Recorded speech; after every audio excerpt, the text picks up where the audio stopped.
માનનીય મોદી સાહેબે દેશની માતા બહેનોને સન્માન અને સુરક્ષાની ગેરંટી આપી છે.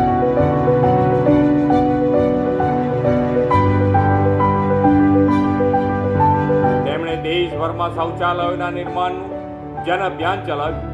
ગામે ગામ ઘરે ઘરે શૌચાલયોનું નિર્માણ કરાવીને માતા બહેનોને સન્માનયુક્ત જીવન આપ્યું.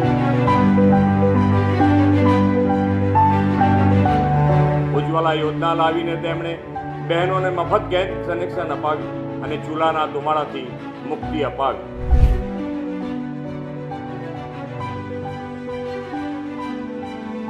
સખી મંડળની બહેનોને સ્વરોજગાર માટે સહાય આપી 1 કરોડ બહેનો લખપતિ દીદી બની અને હવે 3 કરોડ બહેનોને લખપતિ દીદી બનાવવાનો મોદીજીનો સંકલ્પ છે.